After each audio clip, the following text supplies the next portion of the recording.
Dan untuk mengetahui terkait dengan perkembangan kasus tersebut, saat ini kita sudah terhubung dengan Kasat Reskrim Polrestabes Semarang AKBP Doni Lumbantoruan. Selamat petang Pak Doni. Pak Selamat Doni, malam, selamat Mas. petang.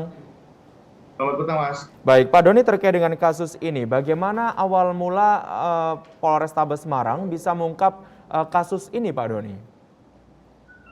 Berawal dari adanya laporan masyarakat bahwa ada terjadi dugaan korban meninggal dunia di rumah sakit Rumani. Yang info awal yang kami terima adalah korban merupakan junior dari sekolah PIP yang terkena pemukulan oleh kakak kelasnya atau seniornya karena bersenggolan sepeda motor. Akhirnya dipukul oleh seniornya. Tetapi ternyata setelah kami lakukan olah TKP, hal itu berbeda ceritanya. Yang terjadi ternyata bahwa ketika kami datangi TKP, menurut keterangan masyarakat di sekitar TKP tidak ada kejadian seperti yang diceritakan oleh terduga pelaku yang sudah diamankan. Kemudian kami juga datangi ke rumah sakit, ternyata berdasarkan CCTV di rumah sakit, korban pada saat itu tidak hanya diantar oleh tersangka maupun saksi, tetapi oleh beramai-ramai. Demikian. Artinya ada kejanggalan ketika proses olah TKP yang dilakukan oleh Polrestabes Semarang ini, Pak Doni? Betul. Karena dugaan awal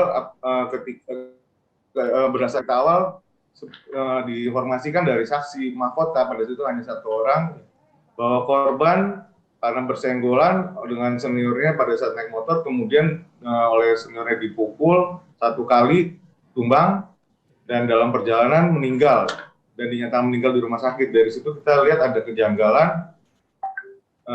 Akhirnya kami langsung datangi TKP, kita periksa saksi di sekitar TKP. Demikian.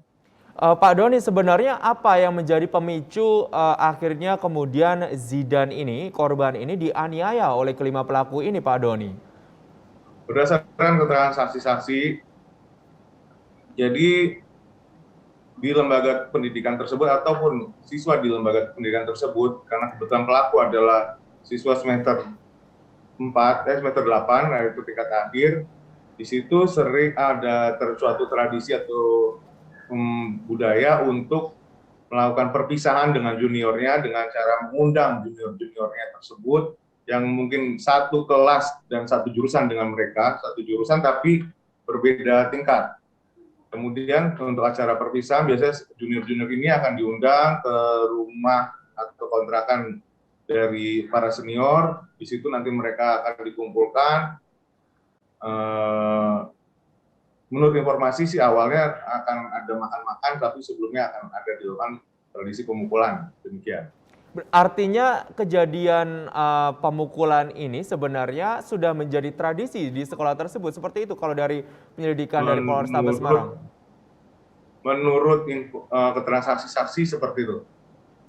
Baik, lalu bagaimana dengan koordinasinya dengan Politeknik Ilmu Pelayaran sendiri, Pak Doni? Hasil koordinasi dengan PIP, Politeknik Ilmu Pelayaran, menyampaikan bahwa tradisi-tradisi tersebut sebenarnya sudah tidak ada lagi. Apalagi itu tradisi yang dilakukan di luar lembaga pendidikan.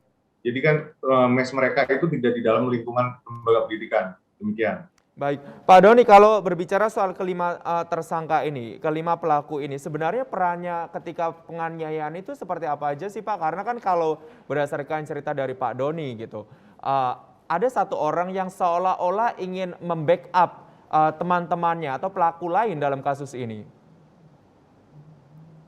Jadi berdasarkan keterangan yang akhirnya kami terima setelah terungkap, pada hari tersebut sebenarnya ada 15 orang siswa junior tingkat angkatan 55 yang diundang oleh seniornya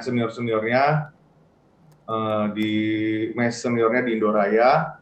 Dari 14 tersebut mereka datang janji akan datang jam 8, ternyata sampai dengan terakhir lengkap itu di jam 10 malam. Nah, dari 14 itu kemudian ketika mereka sudah lengkap, kemudian mereka disuruh berdiri membentuk letter U di dalam ruangan tersebut. Di dalam tersebut senior-seniornya ada sekitar 9 orang.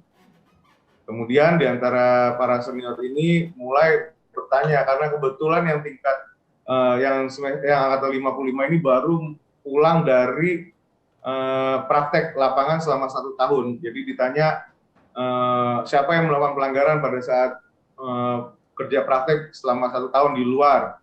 Kemudian setelah itu dipisahkan, ketika ada yang mampu ada 3 orang dipisahkan.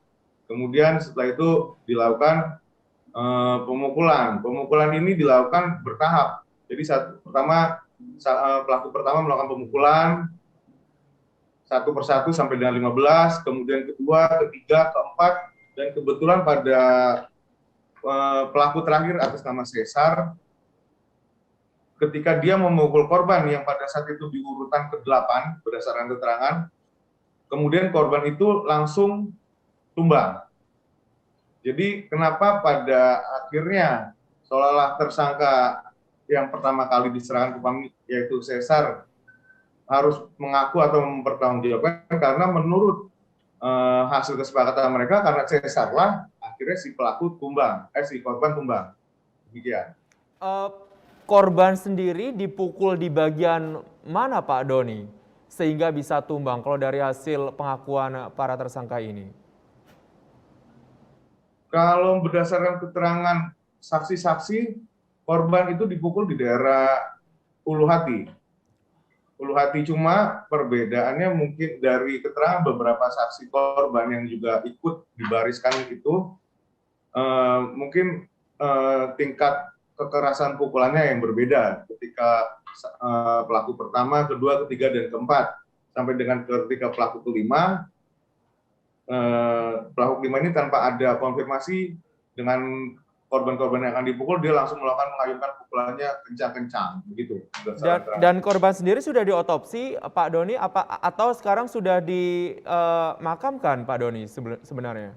Pada hari pertama informasi kami terima, kami sudah datang dan bertemu dengan orang tuanya. Pada saat itu orang tuanya tidak berkeinginan, jadi saat itu ingin fokus untuk memakamkan anaknya dulu. Karena setelah kami cross check juga dengan saksi mahkota, orang tua menerima informasi seperti awal, jadi hanya karena persenggolan kemudian dipukul. Jadi orang tua pada saat itu menyatakan sepertinya proses hukumnya nanti ditunda saja dulu, saya lebih fokus kepada pemakaman. Sampai pada akhirnya pada saat itu orang tua belum berkeinginan untuk dilakukan otopsi. Tetapi setelah cerita sudah berubah sesuai dengan kejanggalan yang kami temukan, sampai saat ini kami masih berupaya kepada keluarga korban untuk kiranya berkenan untuk mayat tersebut bisa diotopsi. Demikian. Baik, terakhir Pak Doni, pelaku ini akhirnya kemudian dijerat pasal apa saja Pak Doni, dan kemudian ancamannya apa aja? Untuk pasal yang dijeratkan adalah pasal 170 ayat 2 KUHP dengan ancaman hukuman kurungan selama-lamanya 12 tahun penjara. Baik, terima kasih Pak Kasat Reskrim Polrestabes Semarang AKBP Doni Lumbantoruan yang telah bergabung bersama kami di Presis Petang. Selamat kembali bertugas Pak Doni, terima kasih atas waktunya. Terima kasih Mas.